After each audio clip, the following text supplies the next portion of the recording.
तो फंक्शन क्या होता है? फंक्शन का मतलब ये है कि ए और बी दो अरिक्त समुच्चय है, दो ठो डब्बा है। कौन बज रहा है? ये बज रहा है क्या? ए और बी दो अरिक्त समुच्चय है ना? A and B be the two non empty set, ठीक है। ए और बी दो अरिक्त समुच्चय है, तब एक नियम एफ को हम फलन कहेंगे यदि ए के प्रत्येक अवयव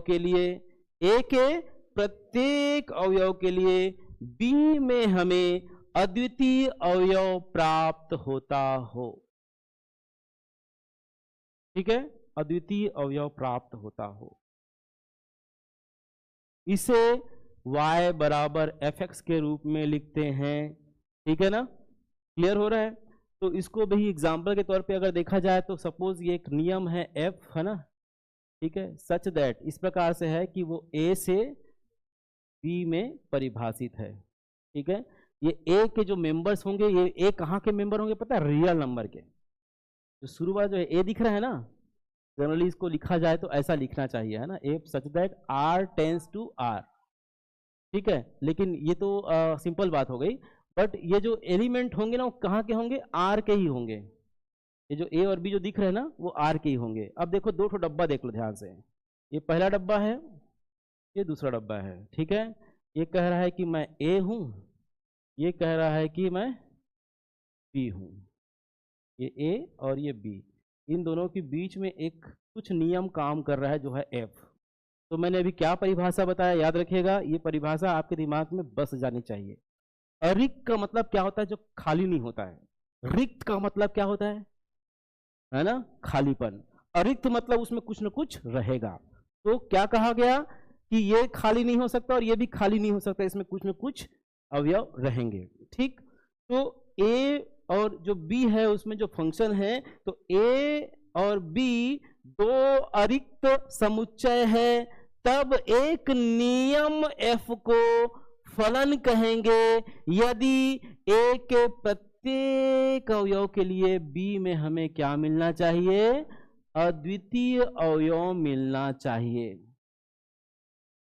बोलो सही है, तो वही परिभाषा बता दे रहे हो आप, है वही जो पढ़े हो उसी को आप दे दे रहे हो। नहीं सुनो, गेहूं लेके गए हो कभी आटा चक्की में? ठीक, अब समझना, अब देखो पिक्चर क्लियर होता है आपका।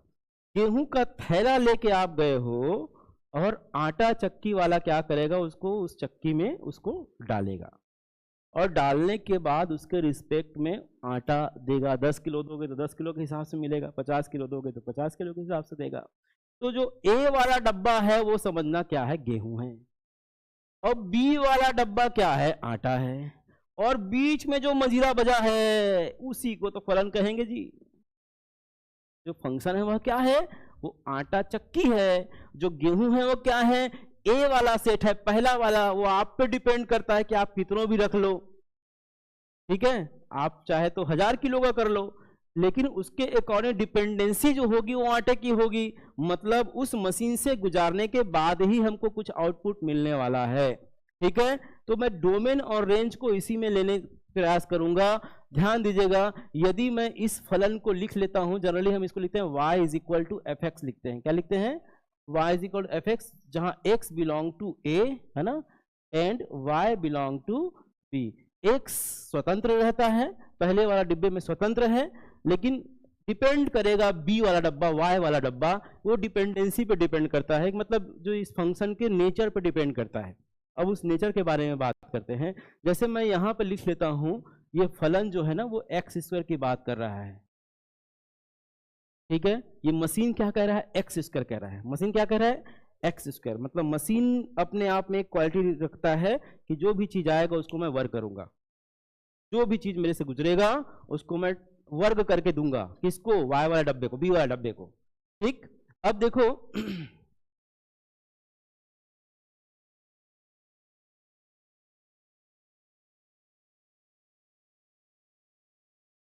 तो बड़ा गोला क्यों हो जाता है?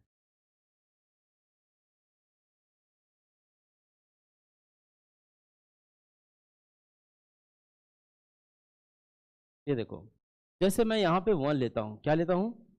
तो 1 को जैसे ही मैं इस x में गुजारता हूं तो ये 1 का वर्ग मतलब क्या हो जाएगा 1, 2 का स्क्वायर मतलब क्या हो जाएगा 4, 5 का स्क्वायर मतलब क्या हो जाएगा -2 का मतलब क्या हो जाएगा 4, -5 का मतलब क्या हो जाएगा 25। क्लियर हो रहा है? इसमें कुछ कुछ चीजें मिलती जा रही है आपको।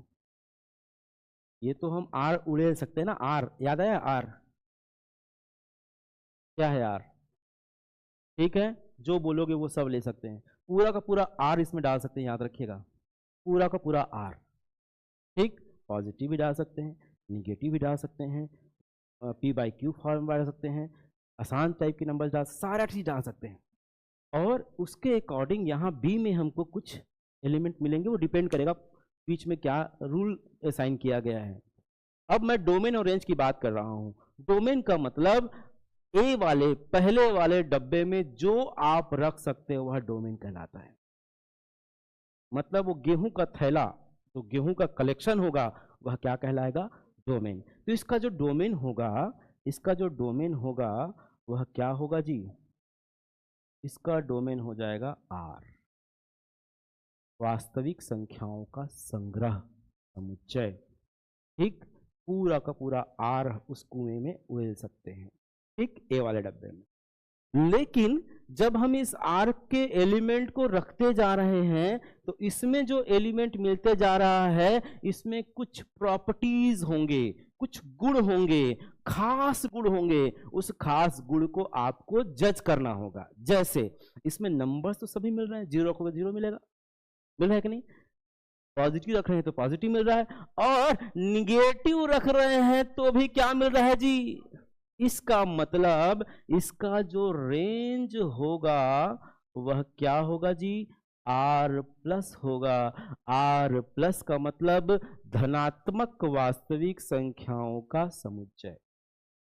तो डोमेन क्या हुआ समझ में आ गया होगा, रेंज क्या होता है समझ में आ गया होगा। डोमेन जो है पहले डिब्बे में जो भी आ जाए, और रेंज जो है वह क्या है, उसके अकॉर्डिंग जो हमको मिलता है, उसकी कुछ खास क्वालिटी होती है, ठीक। इस फंक्शन में आप देखो, अगर इसी फंक्शन को हम क्या कर दें, चेंज कर दें, इस फंक्शन को हम चेंज कर देते हैं, फंक्शन को मैंने चेंज कर दिया क्या, 1/x,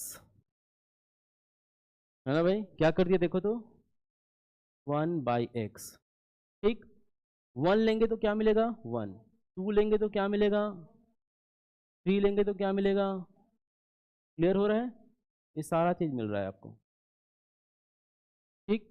लेकिन इस ए में तो हम आर लिख सकते हैं ना पूरा का पूरा। जैसे ही आप यहाँ 0 लिखोगे ये मशीन बोलेगा मैं नहीं काम करने वाला, ई ना चलवे, ठीक।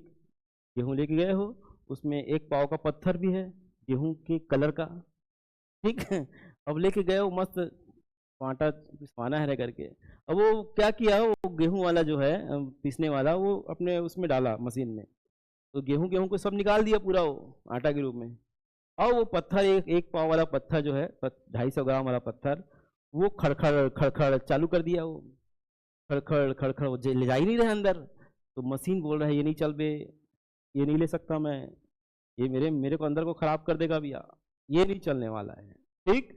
तो मशीन क्या किया, इस 0 को लेने से क्या कर दिया, इनकार कर दिया। मैथमेटिक्स में किसी भी नंबर को 0 से डिवाइड अगर आप करते हैं तो अपरिभाषित शब्द यूज किया गया है, जिसी को हम इंफिनिटिव बोलते हैं, डमरू बोलते हैं, याद आया अनंत, अपरिभाषित, ठीक है।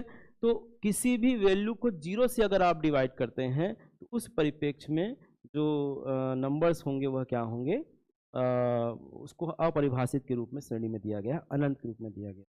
तो अब क्या हुआ, अब ये हुआ कि इसमें हम सारे मान तो रख लेंगे। अब क्या करोगे आप, अब पता चल गया कि इसमें पत्थर है, तो आप क्या करोगे, आप उसको हटा दोगे, ये तो काम करोगे ना।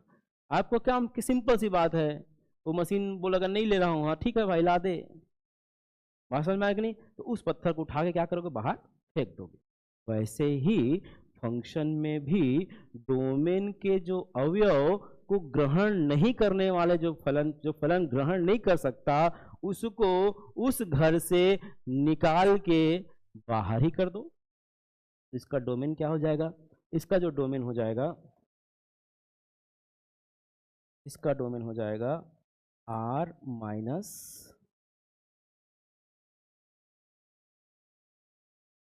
अब इसी माइनस को समझाने के लिए पूरा मैं व्यू रचना रचा हूँ, क्योंकि अब साइन कॉस का डोमेन रेंज बताऊंगा ना, तो माइनस करते जाऊंगा मैं। तो आप पूछोगे माइनस का वाला लिखे सर, तो उससे पहले ये मैं पहले ही बिल्ली मार लो, ताकि म्यांग म्यांग हो ही नहीं चाहिए बात समझ रहे हैं कि नहीं, पहले ही कहानी बता दो कि भैया ऐसा है। अब उसके बाद आपको मैं केवल लिखवाऊंगा, आप समझदार हो, समझ जाओगे फिर हाँ सही इसमें ये खेल हुआ है।